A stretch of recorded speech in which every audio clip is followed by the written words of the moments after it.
gente ia fazer uma pesquisa de um outro filme, não tem nada a ver ali perto, e a gente resolveu dar uma esticadinha de uns 400 quilômetros até Iguaçu, para conhecer as pessoas que a gente tanto via no YouTube, por exemplo, né?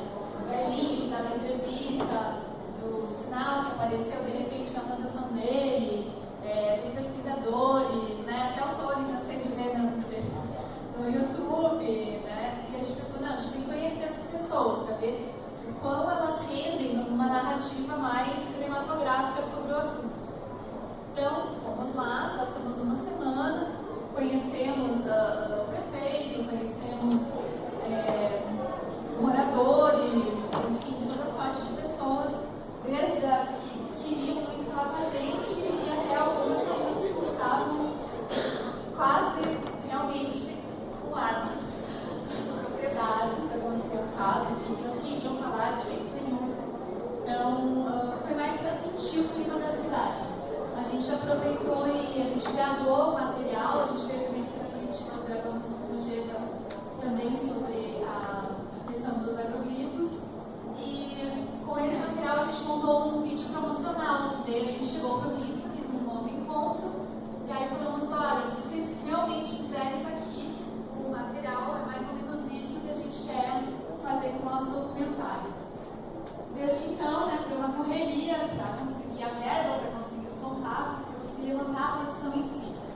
Mas, enfim, levantamos e fomos até Iguaçu, chegamos lá, era no início de outubro, né?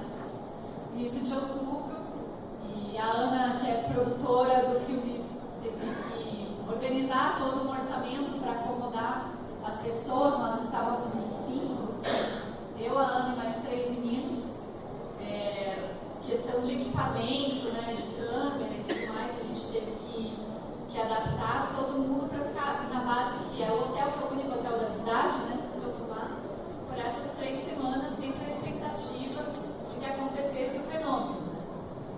Quer falar um pouquinho dessa parte da produção?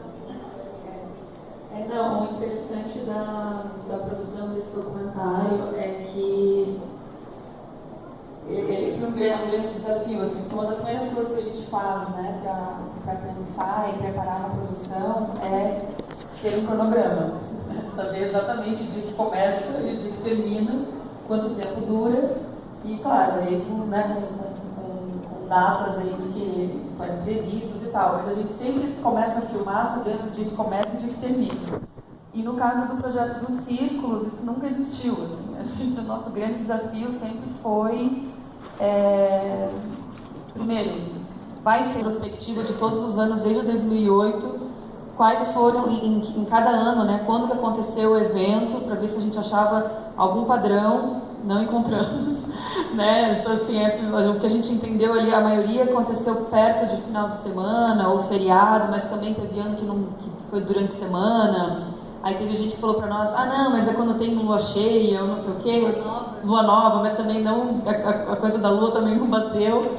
Então, esse foi um desafio, assim. Então, o que a gente fez foi olhar para os recursos, saber que a gente conseguia segurar 3 semanas de produção e estabelecermos assim, vamos começar aqui e ficar até aqui, e rezar para que aconteça, o fenômeno aconteça dentro desse período, que é o período que a gente vai estar lá. Né? Então, até o Geva, quando ele comentou isso, realmente a gente foi se deparar com o fenômeno no último final de semana, assim, a gente encontrou o agroglifo e no outro, 2 dias depois, a gente já estava voltando. Então, realmente, assim, foi um grande alívio, todas essas sensações ali que o Tony estava descrevendo, que uma pessoa sente no agroglifo. A gente tinha passado o trator, já tinha colhido.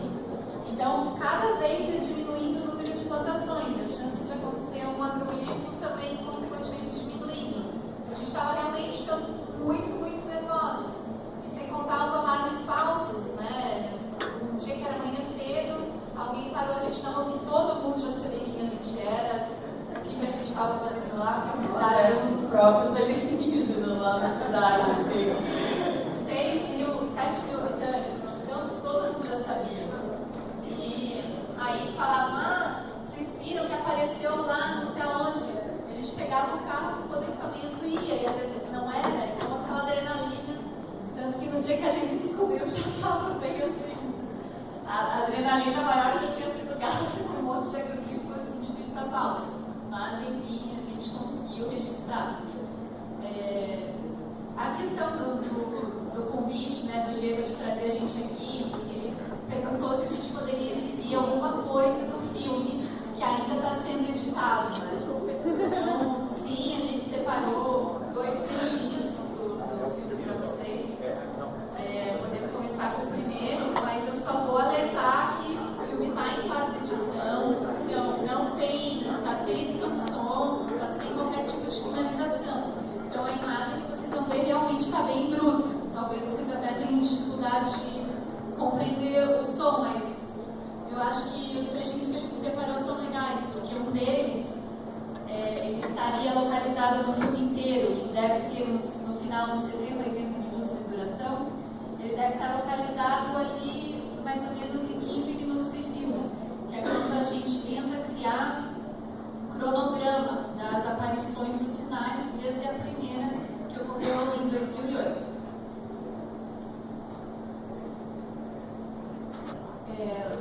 Uma pesquisa assim, ufológica. Nós não somos ufólogas, nós trabalhamos com cinema, nossos filmes, os outros também são de outras temáticas. Então, uma coisa que nos interessou muito desde o início é que, independente da origem desses desenhos, como que uma cidade tão pequena reage a isso, né? Então, de repente, tem um sinal gigantesco no quintal da tua casa. O tiozinho vai lá, acorda, faz um chimarrão, volta, tem um sinal. Então, como que essas pessoas reagem, né? Então, a gente sempre procurou abordar essas pessoas com muita naturalidade, sempre buscando que elas conversassem entre elas mesmas, né? Então, não é assim um filme que tenta encontrar uma verdade absoluta, de maneira alguma. Até porque o mistério permanecer faz parte da história